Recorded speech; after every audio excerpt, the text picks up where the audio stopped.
Olá pessoal, tudo bem com vocês? Eu sou Verusa Figueiredo e este canal é VF News. Não olhe o fundo aí não, porque a notícia aqui merece mais destaque do que qualquer outra coisa. Paulo Guedes informa que não haverá mais reforma da Previdência, mas sim uma nova reforma, porque vai mudar vários pontos e vai continuar novos estudos para que no final esteja tudo a favor do povo brasileiro. Veja o que ele diz aí. Um beijo no seu coração e até o próximo vídeo informativo para você. Tchau. A antiga Previdência se exauriu financeiramente. É uma fábrica de privilégios. Arma de destruição em massa de empregos pela forma inadequada de financiamento, porque os encargos trabalhistas incidem sobre a folha de pagamentos. Então, para um brasileiro conseguir emprego, o outro fica desempregado. Os encargos chegam a dobrar o custo da mão de obra. É o imposto mais cruel que existe, que é sobre a mão de obra. Então, a geração de empregos fica completamente comprometida. De 96 milhões de brasileiros, que são a população economicamente ativa, são os brasileiros em idade de trabalhar, quase 100 milhões, 46 milhões não têm carteira de trabalho. Então ela tem várias bombas de relógio a bordo. É um avião destinado a cair, com várias bombas de relógio a bordo. A primeira é a bomba demográfica. À medida que o país, a distribuição etária vai mudando, o Brasil vai tendo menos jovens, há uma condenação a esse sistema de repartição. Porque cada vez você tem menos jovens, cada vez mais idosos, e essa bomba está marcada para estourar. O Brasil tem apenas 11% de idosos e a Previdência já está às vésperas de um colapso financeiro. Então, essa bomba demográfica é a primeira grande ameaça. A segunda ameaça é exatamente o desemprego em massa que ela produz. 46 milhões de brasileiros vão envelhecer e eles não contribuem, porque eles não conseguem emprego formal. Então não conseguem contribuir.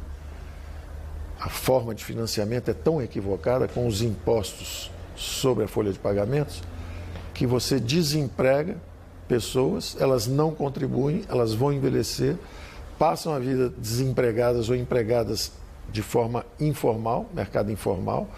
São empregos de baixa produtividade, de baixas aspirações e baixas possibilidades, como não tem capital, tecnologia, a produtividade acaba sendo baixa, informal, e essas pessoas estão condenadas não só a uma vida à margem do sistema oficial, como também já condenadas também a uma aposentadoria pobre lá na frente, porque vão quebrar o sistema. Um terceiro grande defeito macroeconômico é que não leva recursos para o futuro. Promete cada vez mais, mas não leva recursos para o futuro. Então, os salários vão sendo corrigidos, o salário mínimo vai subindo, existe essa promessa de uma aposentadoria lá na frente, mas os recursos são consumidos pela própria geração contemporânea, porque o jovem paga e o velho consome, aquilo é destruído instantaneamente. Ao contrário de um regime de capitalização, onde você leva esses recursos para o futuro. Você promete, mas carrega os recursos para o futuro. Os defeitos são inúmeros. É um regime obsoleto, é um regime condenado, cheio de bombas a bordo. Então nós tínhamos uma responsabilidade moral com as futuras gerações de permitir que eles escapem essa armadilha em que as nossas gerações passadas e contemporâneas se meteram. Nós precisamos escapar dessa armadilha. Esse compromisso moral de permitir que nossos filhos e netos desfrutem de um mercado de trabalho forte, vigoroso, com muita empregabilidade. Permitir que eles desfrutem de aposentadorias mais fortes lá na frente, maiores. Permitir que eles acumulem recursos, levem isso lá para frente. E mais do que isso ainda, permitir que se salve o sistema antigo, as obrigações antigas, os compromissos antigos. Então a nova Previdência justamente reduz privilégios, reduz fraudes, reduz as desigualdades e começa esse movimento em direção a um novo regime para que não tenhamos as gerações futuras sofrendo desse mesma ameaça financeira, além do problema moral. Então, o antigo regime tem o grande defeito de ser inviável financeiramente, a médio e longo prazo, está condenado, é um avião condenado a cair. Eu usei essa imagem várias vezes com o presidente Bolsonaro, dizendo: presidente, lá na frente, ou fazemos uma reforma dessa, ou esse avião cai com todo mundo a bordo. E o presidente teve a altura do desafio e disse: Paulo, estuda esses detalhes, mas lá na frente nós vamos cuidar disso, confie em mim. E ele cumpriu completamente todas as expectativas que eu tinha, porque deu apoio, participou, sugeriu e colocou todo mundo dentro de uma reforma abrangente. Todos os setores, uma reforma ampla. Estão os servidores civis, estão a população urbana, a população do campo, os militares dão sua cota de sacrifício também. Então, todos os brasileiros entraram na reforma e temos agora uma nova Previdência. A dinâmica vai ser completamente diferente. À medida que se desenvolva isso, primeiro com essa dimensão econômica e financeira de garantir as aposentadorias de quem já está no sistema, que estariam ameaçadas. Nós estamos indo em direção ao que aconteceu em Portugal, na Grécia, onde houve perdas extraordinárias. Na Grécia chegou a 60%, em Portugal chegou a 30%. As pessoas perderam as suas garantias, as suas aposentadorias. Então, com esse movimento em direção à nova Previdência, nós estamos realmente salvando a antiga e abrindo um caminho novo para as futuras gerações. O que muda de fato com a nova Previdência? Quais são os principais pontos dessa nova Previdência, ministro? Os pilares são exatamente esses que eu falei. Existiu uma enorme disparidade social.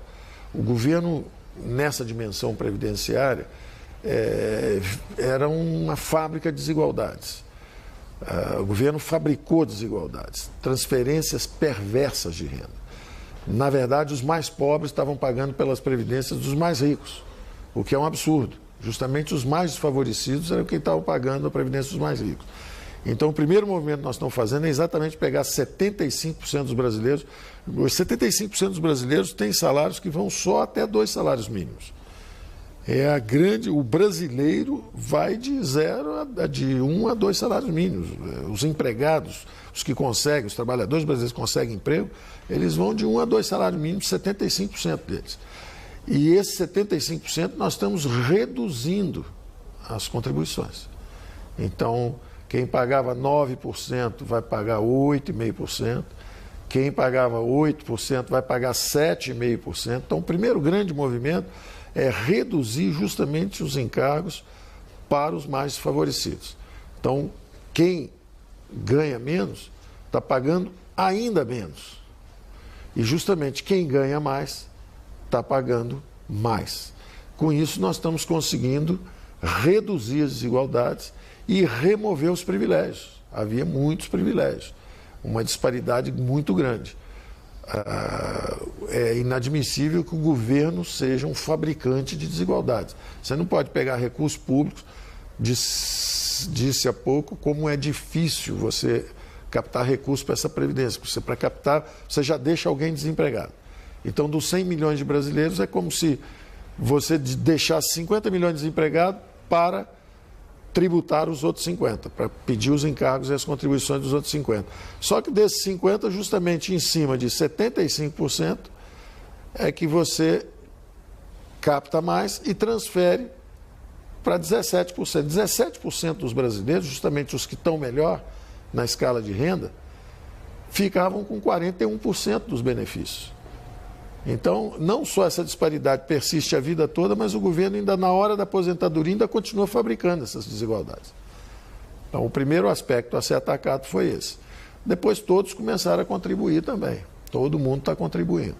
Os detalhes técnicos são mais de 80 questões específicas para serem respondidas, mas eu diria que os grandes pilares são esses. Primeiro, é a ideia da equidade, a ideia de reduzir as desigualdades, remover os privilégios. Depois, a ideia de separar o que é previdência do que é assistência social. Uma coisa é alguém que trabalha a vida inteira, está contribuindo para a Previdência e esse tem uma aposentadoria. Outra coisa é alguém que por uma deficiência física ou incapacitação cognitiva, qualquer problema, receba a assistência social. São duas coisas diferentes. Então, elas são tratadas também diferentemente. De forma que, pelo menos, a sociedade tenha transparentemente o que ela está fazendo. Qual é a parte que é a Previdência e qual é a parte que é a assistência social.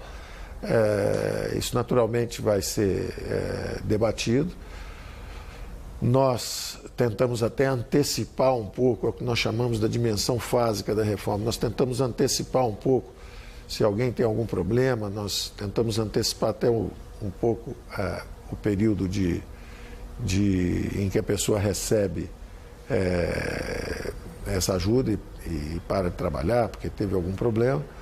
E pedimos também que ficasse um pouco mais de tempo no mercado de trabalho, no mercado de trabalho antes de se aposentar, mas aparentemente vereadores, prefeitos, está todo mundo examinando isso aí.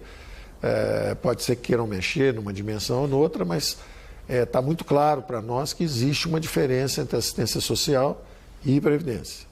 Então, nós fizemos a reforma na Previdência. Sistema social, assistência social está lá separado orçamentariamente, está sendo tratada também, mas são duas dimensões diferentes. Os direitos dos brasileiros serão garantidos? Nenhum dos direitos foi atingido, nenhum dos direitos. Quer dizer, todos os direitos foram preservados. O salário mínimo, as férias, toda a legislação que está aí, está aí. Ninguém mexeu na legislação trabalhista. O que muda para quem já se aposentou e quais privilégios serão cortados, ministro? Para quem se aposentou, não muda. Todo o movimento vai ter uma transição. A transição que nós pedimos está em 12 anos, de forma que isso é tudo muito gradual, é lá para frente. Quem está aposentado não é atingido em absolutamente nada. Absolutamente nada. Quem está aposentado, está aposentado. Quem vai se aposentar em 2 anos também não é atingido, porque daqui a 2 anos não aconteceu nada. Você precisa a cada 2 anos, sobe em 6 meses, então é tudo muito gradual. Se você está há 2 anos da aposentadoria, não acontece nada. Se você está há 4, 5 anos, aí sim você aumenta um pouquinho o período que vai ser exigido. Você está fazendo uma marcha em direção a períodos mais longos. Isso não só tem uma explicação biológica, que nós estamos vivendo mais, mas isso também tem outras explicações importantes. A primeira é justamente a ideia de que os mais pobres já se aposentam mais tarde. Quem está usufruindo da aposentadoria precoce são justamente as classes mais favorecidas. Elas conseguem contribuir seguidamente, 10, 15, 20 anos, acabam se aposentando antes. Quando você passa a idade para 65 anos, as classes mais pobres, os indivíduos mais pobres, os desfavorecidos, já estão se aposentando com 65 anos, porque não tiveram tempo suficiente de contribuição. De forma que quando a gente pega os homens e leva de 60 para 65, nós estamos atingindo justamente, mantendo mais tempo na força de trabalho, os mais favorecidos. Eles é que estão sendo atingidos, são justamente os que eram privilegiados por aposentadorias precoces, é que estão ficando mais tempo. E da mesma forma, isso foi bem abrangente. Então, os homens estão subindo, as mulheres também subiram a idade, os militares estão subindo a idade também, estão tendo que ficar mais tempo, quer dizer, isso foi pedido para todos. Agora, curiosamente, isso está atingindo justamente os mais privilegiados e não os menos, os favorecidos. Ministro, quanto se pretende economizar com essa proposta e em quanto tempo? Olha, a proposta em 10 anos está calibrada, se for aprovada como está, para 1,2 trilhões, 1 trilhão e 200 bilhões. 1 trilhão 150, 160, uma coisa assim. Isso em quanto tempo? Em 10 anos. Em 10 anos, os próximos 10 anos. Naturalmente, se começarem a esvaziar, eu acredito, e tive as primeiras conversas nossas, foram extraordinariamente encorajadoras. O Congresso parece bastante maduro no aspecto da discussão sobre a necessidade da nova Previdência. porque as palavras do presidente da Câmara de Deputados, o senhor Rodrigo Maia, foram extraordinariamente encorajadoras. Davi Alcolumbre, o presidente do Senado, também, da mesma forma, se mostrou completamente comprometido com as reformas. É uma ocasião única, eu estou assim, muito entusiasmado com o funcionamento das nossas instituições, porque isso está muito acima de partidos. Nós temos conversado com governadores, com prefeitos. Eu conversei com praticamente todos os governadores, conversei com dezenas de prefeitos, e eu sei que são milhares, mas estiveram conosco também os representantes da Frente Nacional de Prefeitos. E a classe política percebeu que é incontornável a necessidade dessa reforma. As prefeituras estão com problemas, os governos estaduais estão com problema, o governo federal está com problema, e isso não é mais adiável. Nós estaríamos realmente sob ameaça de perdermos as aposentadorias que existem hoje. Então, essa percepção da classe política é muito encorajadora, porque isso está há décadas sendo adiado, contornado, e hoje eu acho que chegou a hora dessa nova Previdência, porque há um amadurecimento muito grande da matéria. Pode haver um detalhe para cá ou para lá que vai ser muito bem-vindo. Nas discussões nós temos recebido contribuições excelentes, sugestões excelentes de prefeitos, de governadores, de deputados.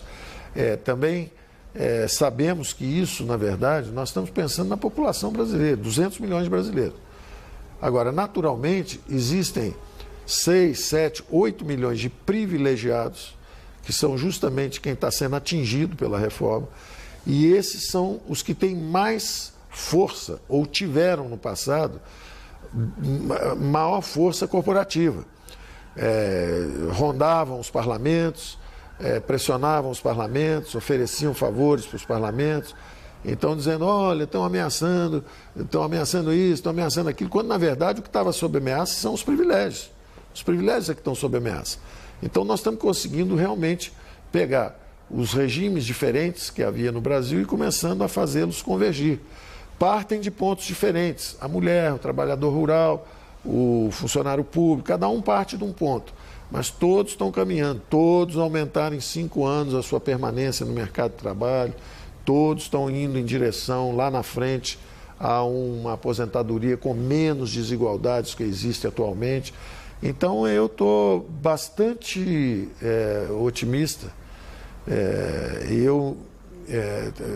Eu acho até que não está havendo até grande resistência do ponto de vista da classe política esclarecida, porque eles já perceberam que esse caminho é o caminho para botar o Brasil para crescer, inclusive.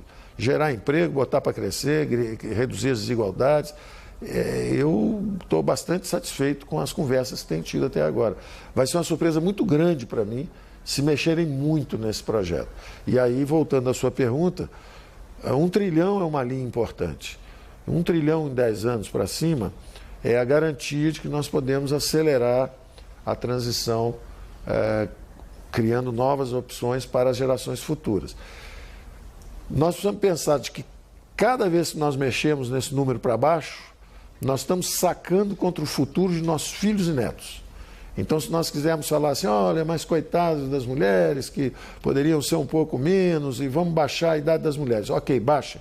Vocês estão sacrificando os filhos e netos dessas mulheres. Se perguntarem para essas mulheres como é que elas pensam a respeito, elas vão dizer, não, então eu prefiro ficar com essa idade que está aí, mas meus filhos e netos vão ter mais segurança lá na frente. Além de eu saber que eu vou receber minha aposentadoria direitinho. Então, eu acho que é muito importante isso. Passou a fase da demagogia, passou a fase de dizer que a reforma da Previdência era contra os mais pobres, porque não é verdade. Ela remove privilégios, ela reduz desigualdades e, mais do que tudo, ela visa garantir não só as aposentadorias existentes hoje, mas também o emprego e as aposentadorias das gerações futuras.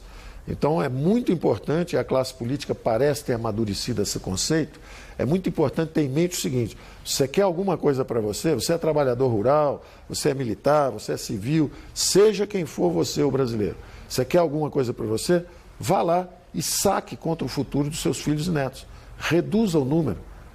Você está prejudicando seus filhos e netos naquele número. Se você conseguir reduzir em 100 bilhões, passou de 1 trilhão, 150 bilhões, para 1 trilhão e 50, você acaba de sacar 100 bilhões de filhos e netos lá na frente. Só para finalizar, ministro, o senhor estava falando sobre o papel do Legislativo nessa nova reforma. A proposta agora segue um longo rito de tramitação no Congresso Nacional. Qual a importância de se aprovar essa proposta logo, a curto prazo? Quanto mais rápido aprovarmos, mais rapidamente desaparecem as nuvens negras no horizonte fiscal brasileiro.